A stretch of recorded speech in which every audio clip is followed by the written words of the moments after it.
What is up, TikTok? I am here, Moody. I am here. I am here. I am here. I am here. That's why I haven't been uploading for the past couple of days. It's been a lot of prepping, been a lot of packing, been a lot of mentally preparing. It's been a lot of enjoying the scenery. I'm gonna clip and show you guys some of the stuff that's here at Moody. I'm not gonna show you everything because I haven't been everywhere, but I've been most places. And if you have noticed, I have a new setup. I have a tripod. So video quality is gonna step up a lot. It's gonna step up a lot. Definitely a lot. But I didn't come here just to talk to you guys about Moody. I'm gonna do a whole in-depth video about that soon. But this TikTok is gonna be about seeing God as a judge. Because oftentimes we see God as the judge of bad. But why don't we see God as the judge of good? This is something I had thought about in the shower this morning. Because we say God will ultimately judge every sin we've committed. But why do we say that and then in the same breath not believe what God says about us when it's good? Cut you a little bit, didn't it? Cut me too. It cut me a lot, actually. I just wanted to ask you guys, why do we have such a hard time believing what God says about us when it's positive? But if it's negative, we don't hesitate to do anything about it. Do we believe God can only correct us? One thing God can only tear us down? Tell us what we're doing wrong? Why don't we think God can tell us what we're doing right?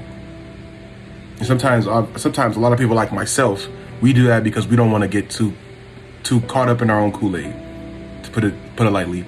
If you don't know what that phrase means, it means to be full of ourselves, to take pride in ourselves, because pride cometh before a major fall. But yeah, I was thinking about that this morning, and I want to ask, what is God telling you positive about yourself in this season of your life that you're struggling to believe? I can tell you what mine is, to make the room open for you. Mine is being a leader. It truly is. I struggle to believe that because I don't feel like I'm better than anybody. And just because I'm a leader doesn't mean I am. It doesn't mean I am. It means I have a different burden, yes, but it does not mean I'm better than the people that I lead. It doesn't. I struggle to believe it because I see what I do. I see who I am behind closed doors. I see the activity. I see the things that I do that God does not want me to do. So it's hard for me to put God's opinion above my own, and that's the problem I struggle with.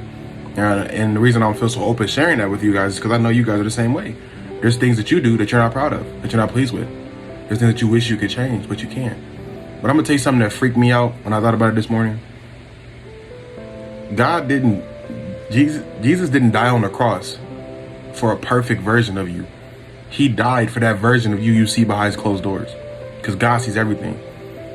So if he could see all that and still love you, why can't we understand where he's coming from?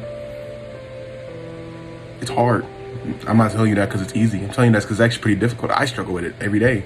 This is a recent struggle of mine too. But God's love is enough for us. What he says about us is enough. The good things he says about us. We are precious to God. We are fearfully and wonderfully made. We are somebody that God is mindful of. And yet we only think God can talk to us in a negative. We don't think God can build us up confidence-wise. We don't think God can give us positive labels. And I'm sharing this with you guys because I want to free somebody today who feels bound up in seeing themselves from their own eyes and not God's. So I ask you to pray this. I ask you to pray that God gives you his eyesight for you, not yours. Because you will only see your flaws because you focus on it. But God doesn't even look at them. Perfect example of that is David. David did what he did with Bathsheba, but God still declares him a man after God's own heart. What does that tell you? It means God does not see our flaws. He sees us, and he sees what we want to do for him.